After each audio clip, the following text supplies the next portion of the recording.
They talk to me.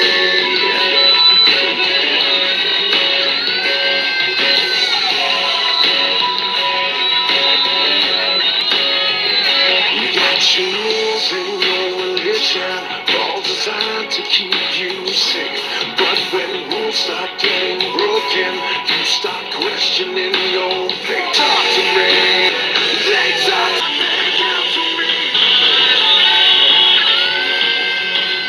Ma mère les coachs qui font du catch.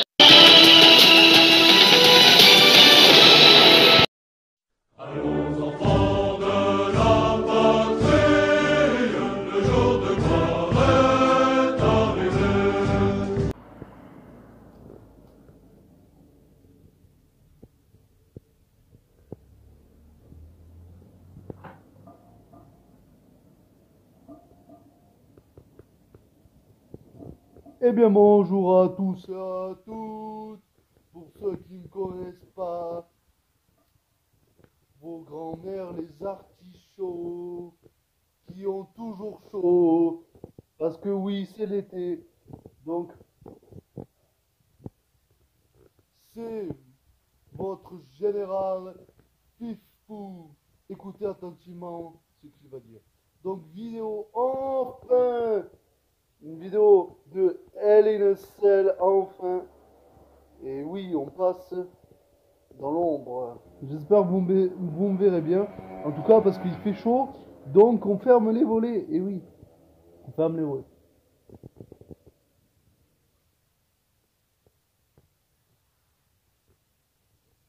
Et du coup, ben, désolé si vous ne voyez pas bien, mais j'essaierai au montage d'agrandir enfin, de mettre une meilleure luminosité. Mais des fois, le soleil revient entre les volets, donc on voit mieux comme là, à peu près.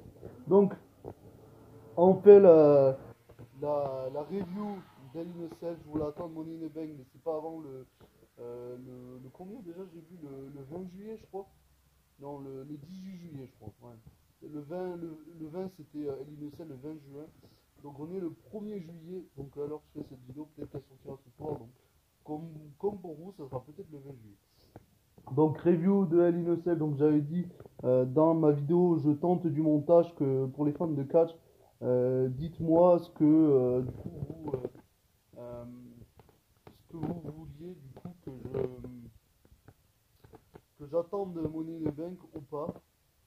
Et je me suis dit autant faire Hell in a Cell, voilà, comme ça c'est fait. Parce que c'est vrai que la base de ma chaîne c'est quand même sur le catch, même si je tente d'autres choses, parce que faire des vidéos sur le catch. euh, c'est pour ça qu'à un moment donné j'avais mis sur ma chaîne Michael Fifou WWE. Après j'avais enlevé parce que je faisais pas que WWE dans le catch, je faisais AEW, etc. L'AEW d'ailleurs ça fait très très longtemps que je n'ai pas regardé. Je vois même pas les résultats pour vous dire. Et la VE, je regardais tous les pay-per-view. Et là, Hell in a Cell, eh ben, j'ai pas regardé tout le pay-per-view. J'ai regardé que les résultats en fait. Donc pour dire ça m'intéresse plus trop le catch au bout d'un moment. Et surtout, que faire des vidéos sur le catch, c'est un peu dommage je trouve. C'est pour ça que je fais du montage, j'ai fait une nouvelle série entre guillemets. Je tente du montage, donc voilà. Et puis j'ai même fait ma dernière vidéo là, qui est sortie il y a pas longtemps, 1 heure à peu près, à l'heure où je tourne la vidéo. Mais oui, c'est clair, d'Eddie Malou, un remix avec voilà, des transitions, enfin des effets spéciaux, des choses comme ça.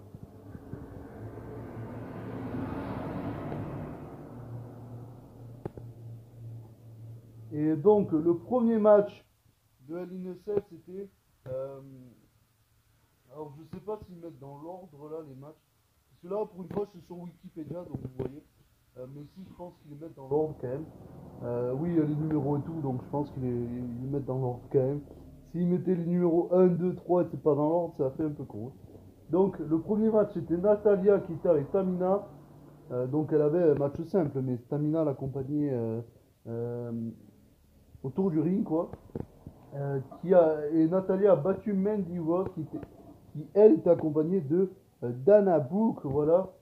Et du coup Nathalie a battu Mandy Rose en 9 minutes 45. Voilà.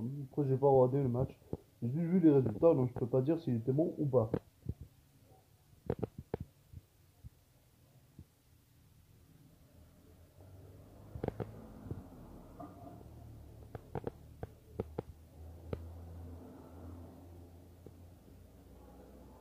Ensuite, on a eu Bianca Belair qui défendait son titre contre Bayley dans un Hell in a Cell match. Et Bianca Belair a battu Bayley en 19 minutes 45. Ça devait être un chouette match quand même. Il faudrait peut-être que j'aille le regarder. Je vous dis, je ne regarderai pas par exemple le Natalia Mendy Rose parce que Balek. Mais peut-être que je le regarderai. Du coup, je ne regarderai peut-être pas tout le show, mais quelques matchs. Voilà. Dont ce match-là, Bianca Belair contre Bayley. Ensuite, on a eu Seth Rollins contre Cesaro. Donc Cesaro a battu Seth Rollins à WrestleMania. Et là, c'est Seth Rollins qui a battu Cesaro. Un peu dommage. Un peu dommage. Donc, il y aura peut-être encore un autre match. Enfin, bon. Et donc le match a duré, lui, un peu moins. Donc 16 minutes 15. Donc j'irai peut-être aussi le voir. Ensuite, on a eu Alexa Bliss qui avait un match contre Shayna Baszler. Ce match sort d'où? Sérieux. C'est un peu comme le Natalia Mandy Rose, il sort d'où ce match? Voilà. Après, je vous dis, j'aurai plus du tout les shows hebdomadaires et les pay-per-view, j'aurai des, mais là, j'ai pas regardé. Donc, j'ai juste vu les résultats. Donc, ce match sort d'où? Donc, Alexa Bliss a battu Shayna Baszler en 7 minutes. Voilà, un match qui dure moins de 10 minutes, c'est pas intéressant. Pour moi, du moins, à regarder. Ensuite, on a eu Sami Zayn, un autre match entre Sami Zayn et Kevin Owens. Alors, la dernière fois, je crois que c'était Kevin Owens qui avait gagné. Et là, c'est les Stars WrestleMania aussi, je crois. Et c'est Sami Zayn qui a battu cette fois-ci Kevin Owens en 12 minutes 40. Voilà, voilà.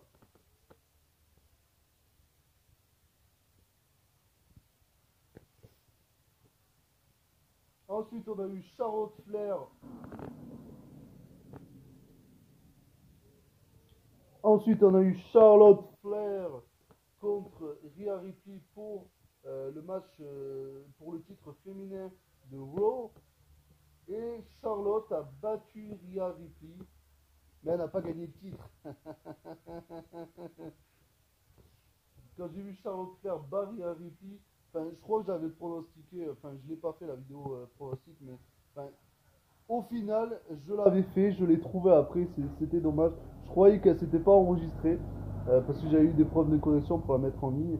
Et en fait, après, je l'ai retrouvé la vidéo. Mais bon, tant pis, écoutez, je l'ai vu trop tard. Limite, quand je supprimais eh ben, les anciennes vidéos et tout, pour faire le tri dans la corbeille, enfin, parce que ça prend de la place. Hein. J'avais, je sais pas combien de vidéos, peut-être 30 vidéos. Donc c'est sûr que ça, le stockage après. Hein. Donc Charles Flair a battu Rhea Ripley, mais n'a pas gagné le titre. Je pensais qu'elle allait gagner, mais Rhea Ripley a conservé le titre féminin de Raw. Donc c'était un match de 14 minutes 10. Et ensuite on a eu le main event entre Bobby Lashley et encore Drew McIntyre. Donc Bobby Lashley qui accompagné des MVP.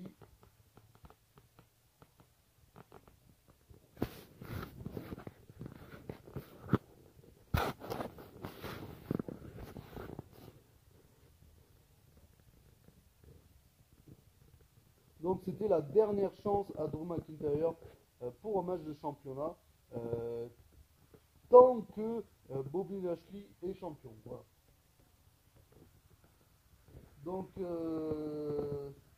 Bobby Lashley a conservé le titre. Voilà. Donc ils veulent vraiment plus donner à Drew McIntyre. Et heureusement parce que Drew McIntyre en face, c'est un petit peu pénible. Il faudrait peut-être qu'il le turn heel. Voilà. Maintenant je trouve personnellement. Euh, mais déjà je comprends pas pourquoi ils n'ont pas refait gagner le titre à WrestleMania 37.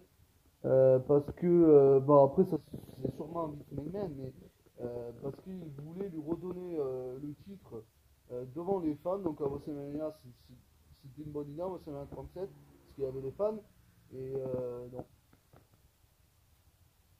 Et non. Donc c'est sûr que s'ils l'ont pas fait gagner à WrestleMania 37, ça n'avait aucun intérêt de le faire gagner dans les pay-per-view d'après, et dont Hell in a Cell, même si c'était sa dernière chance s'il perdait, tant que Lashley est champion. Mais je pense que, enfin, surtout Vince McMahon adore Bobby Lashley, donc ouais, il veut le laisser champion, tout simplement. Donc c'était un match de 25 minutes 45, un match qu'on regardera également. Et oui, j'avais vu les résultats, et bon, Lashley a triché, pas mal. C'est un heel après tout, donc bon, on n'est pas étonné même. Moi, ça m'embête un peu les heals en fait qui ont toujours besoin de tricher. Après, c'est des personnages de heal, de méchants, mais toujours le faire, enfin toujours tricher. Lashley a pas vraiment gagné un match. Enfin, si à WrestleMania 37, je crois qu'il avait gagné clean. Et encore, je m'en rappelle plus trop, peut-être pas, mais voilà, enfin, je veux bien que il est triche de temps en temps, mais tout le temps, enfin, il faut vraiment il doit des fois quand même gagner clean, parce que s'il triche tout le temps, ça a aucun intérêt. Moi, j'aime pas perso, moi, j'aime, moi, j'aime pas ça en tout cas, voilà. Donc voilà pour ça, donc voilà, vidéo de 10 minutes. Vous verrez la nouvelle introduction de ma chaîne YouTube en tous les cas. Et oui, une nouvelle introduction, voilà, vous la verrez. Donc en début de vidéo, vous l'avez déjà vu de toute façon. Et il y aura également une outro, voilà. Vous voyez pas trop l'intérêt de faire une outro si on fait une intro, mais pourquoi pas. Voilà. Pour que voilà, les vidéos soient plus intéressantes, donc, voilà. Et du coup voilà. On se retrouve très bientôt pour notre prochaine vidéo. Donc vidéo pronostic sûrement de Money in the Bank. Voilà. Et désolé si j'ai mis 2 semaines, ouais, presque 2 semaines, à sortir du coup la review de Hell in a Cell. Voilà. Et on se retrouve pour la vidéo pronostic de Money in the Bank. Et on se retrouve, je pense, on se retrouvera avant. Bon, ceux qui sont que fans de catch, qui veulent regarder que mes vidéos de catch, ben on se retrouvera que pour la vidéo pronostic. À moins que je fais peut-être d'autres vidéos, voilà. Pourquoi pas les parlons d'une superstar, voilà. Que je remettrai au goût du jour, enfin, ou d'autres projets également. On se retrouve en tous les cas très très bientôt pour une prochaine vidéo. Ceux qui ne sont pas abonnés, abonnez-vous et activez la cloche de notification, parce que sinon vous ne verrez pas forcément les vidéos peut-être, mais vous les verrez moins si vous activez la cloche de notification. On se retrouve très bientôt pour la prochaine vidéo. C'était votre général Fifou. Au revoir.